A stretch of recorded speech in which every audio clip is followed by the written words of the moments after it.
Assalamualaikum warahmatullahi wabarakatuh. Saya Karsandi Manjaya dengan NIM 19060099 dari Fakultas Ekonomi jurusan Ilmu Ekonomi. Saya akan menjelaskan apa yang saya pelajari tentang permintaan perorangan dan permintaan pasar. Pertama kita akan masuk dengan permintaan perorangan. Di sini akan kita perlihatkan bagaimana kurva permintaan konsumen. Perorangan yang mengikuti pilihan-pilihan yang dibuat seseorang konsumen yang menghadapi keterbatasannya, dibuat seseorang konsumen yang menghadapi keterbatasan anggaran. Kurva permintaan perorangan untuk suatu komoditas dapat diperoleh dari informasi mengenai selera mereka untuk semua barang, serta dari informasi mengenai selera mereka untuk semua barang dapat kita lakukan keterbatasan anggarannya. Perubahan harga, bagaimana efek terhadap pilihan konsumen bila harga berubah. Asumsikan bahwa pendapatan, preferensi, dan harga barang lain konstan. Misalkan, harga makanan turun, sedangkan harga pakaian naik tetap. Kurva konsumsi harga adalah kurva yang menunjukkan kombinasi utilitas maksimal dari dua barang pada waktu harga satu barang berubah. Kurva permintaan adalah kurva yang berkaitan dengan jumlah suatu barang yang akan dibeli seorang konsumen pada harga barang tersebut. Kurva permintaan perorangan punya dua sifat yang penting, yaitu yang pertama tingkat utilitas yang dapat dicapai berubah karena adanya pergerakan sepanjang kurva. Makin rendah harga produk, makin tinggi tingkat utilitasnya. Kurva konsumsi kurva permintaan maka kita dapat lakukan. Pada titik dalam kurva permintaan, konsumen memaksimalkan utilitas dengan memenuhi persyaratan bahwa tingkat substitusi marginal pangan untuk sandang adalah sama dengan rasio harga pangan dan sandang. Lalu kita masuk ke Angel Curve, merupakan cara lain untuk menunjukkan bagaimana konsumen terhadap suatu barang. Kurva Angel yaitu kurva yang menghubungkan jumlah barang yang dikonsumsi dengan tingkat pendapatan, berguna untuk membahas bagaimana pengeluaran konsumen bervariasi dengan pendapatan. Lalu kita masuk dengan substitusi dan komplement. Dua barang dapat dikatakan barang substitusi jika peningkatan harga suatu barang mengakibatkan peningkatan jumlah permintaan barang lainnya. Sebaliknya, di bawah dua barang adalah komplement bila kenaikan harga suatu barang mengakibatkan pengurangan jumlah permintaan barang lain.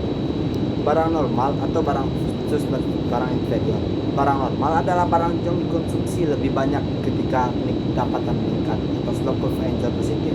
Sedangkan barang inferior kebalikannya, bila konsumen membeli lebih sedikit barang ketika pendapatan meningkat atau kurva slope-nya itu minus. Dampak perubahan harga. Pada jumlah permintaan atas suatu barang dapat dibagi menjadi dua bagian. Efek substitusi dengan utilitas konstan tapi harga berubah. Efek pendapatan dengan harga tetap tetapi tingkat utilitas berubah. Karena efek pendapatan dapat positif atau negatif, perubahan harga dapat mempunyai efek kecil atau besar pada jumlah permintaan. Pada suatu kasus yang tidak ada yang bisa berubah bersifat barang given, jumlah permintaan mungkin menggerakkan dengan perubahan harga mengakibatkan kemiringan kurva permintaan orang lain. Lalu kita masuk ke permintaan pasar.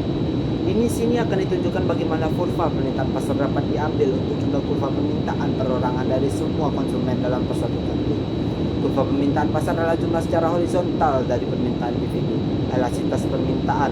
Permintaan tidak elastik pada harga apabila peningkatan harga satu meningkatkan penurunan kurang dari 1% dalam jumlah permintaan, sehingga memerlukan pengeluaran konsumen meningkat. Permintaan elastik berharga apabila peningkatan harga 1% mengakibatkan penurunan lebih dari 1% pada jumlah permintaan, sehingga pengeluaran konsumen menurun. Permintaan elastis satuan apabila peningkatan 1% dalam harga mengakibatkan penurunan 1% dalam jumlah permintaan. Lalu ada surplus konsumen, yaitu perbedaan antara beberapa konsumen bersedia membayar untuk suatu barang dengan jumlah sesungguhnya yang dibayar konsumen. Surplus konsumen dapat berguna dalam menentukan yang diterima orang mengkonsumsi produk-produknya. Lalu kita masuk dengan eksternalitas jaringan. Eksternalitas dapat apabila permintaan seseorang dipengaruhi langsung oleh keputusan pemilihan konsumen lain. Satu contoh, di eksternalitas jaringan positif. Efek ikut-ikutan atau efek bandwagon terjadi apabila jumlah permintaan seorang konsumen meningkat karena beranggapan membeli produk yang dibeli orang lain merupakan suatu gaya. Sebaliknya, eksternalitas negatif, efek snob, terjadi apabila jumlah permintaan seseorang konsumen meningkat jika lebih sedikit orang yang beli. Lalu ada perkiraan empiris permintaan. Beberapa model dapat untuk memperoleh informasi tentang permintaan konsumen. Hal ini mencakup wawancara, pendekatan eksperimen, dan pendekatan estetik yang tidak langsung.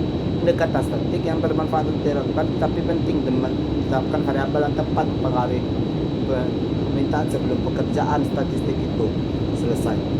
Model Pangloss, teknik yang menghasilkan atau memaksimalkan suatu fungsi dengan suatu lebih ke dalam. Lagrange adalah suatu fungsi yang memaksimalkan atau minimalkan ditambah suatu variabel yang dikalikan dengan kadar. Lalu ada fungsi utilitas Dobbs. Fungsi utilitas adalah U, X, Y. Sama dengan X, A, Y, I, di mana X dan Y ada dua barang dan adalah konstan.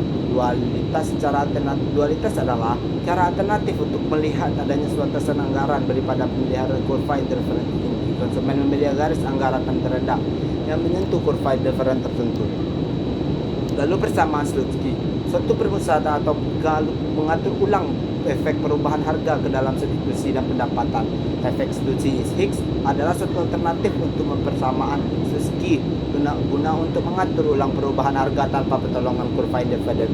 Itu yang dapat saya sampaikan. Banyak salah kata saya ucapkan minta maaf. Wabillahi taufiq wal hidayah. Wassalamualaikum warahmatullahi wabarakatuh.